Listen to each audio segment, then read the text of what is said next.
Brittany Maynard. She was 29 years old and looking forward to starting a family when she found out that she had terminal cancer. Her tumor was inoperable and she was given less than 6 months to live. Her options were to have radiation that could cause third-degree burns on her scalp, chemotherapy that would severely reduce her quality of life, or she could wait until her seizures got worse and worse, and she likely became a version of herself that her and her family couldn't even recognize. She would become resistant to even the strongest pain medications like morphine. Brittany looked at these options and she didn't like any of them, so she decided to end her own life with a pill that her doctor prescribed in her own home. This practice is known as physician-assisted suicide, and it should be legal all across the United States.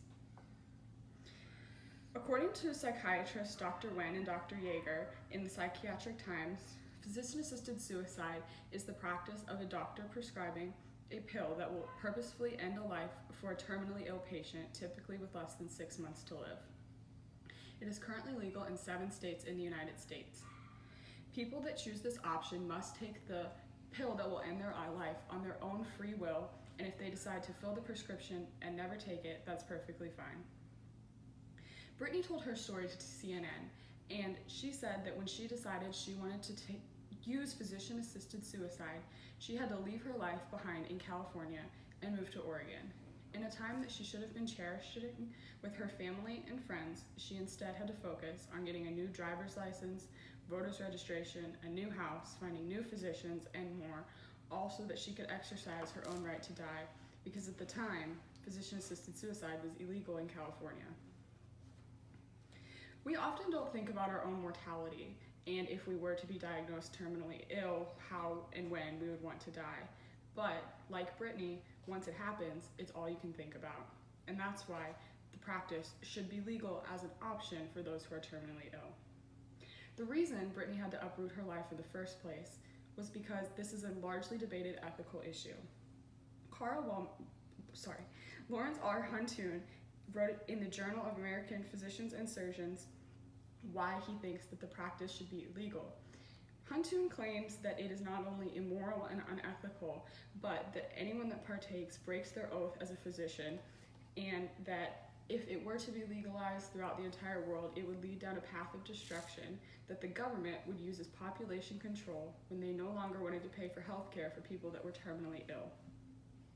While these beliefs are somewhat radical, a lot of people don't support physician-assisted suicide because of their religion, and they feel that, like abortion, it is prematurely ending their life. Carl Wellman wrote a book called Should Assisted Suicide Be Legalized? And he feels that the word suicide should be taken out of the equation altogether, because these people, it's not a question of if they will die, it is when. It's simply a way to end suffering.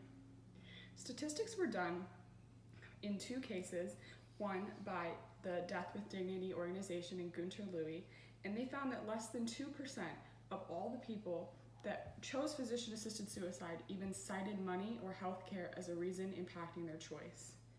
Bob Smiatana with the Lifeway Christian organization out of Nashville also did a survey and found that 67% overall of people that he surveyed across all different sorts of racial and ethnic groups found the practice to be morally acceptable.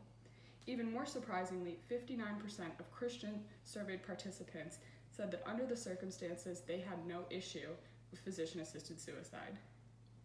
This has been an issue with lawmakers, and largely because they don't want to be associated with the pro-life, pro-choice sort of debate as they lump physician-assisted suicide and abortion together.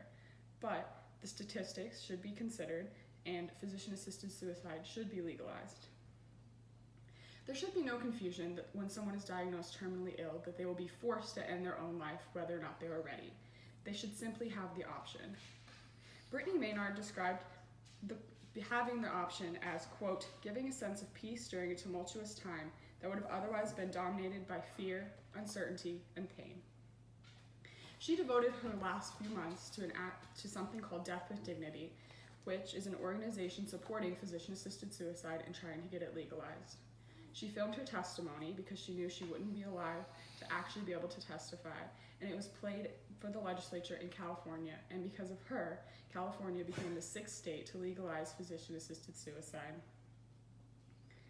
Carl Wellman described what many people stand behind once they actually have to consider physician-assisted suicide as an option, and that is it's really no different than pulling the plug on someone who is on life support.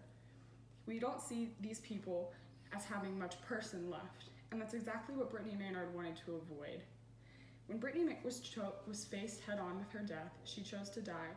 She died in her husband's arms, in their bed, just a few days after celebrating her husband's birthday. She didn't have to suffer more than she was going to, and she feels that if you were ever in her shoes, you should also have the choice of how you would like to die. For these reasons, physician-assisted suicide should be legal. Very good. Yes. Very good.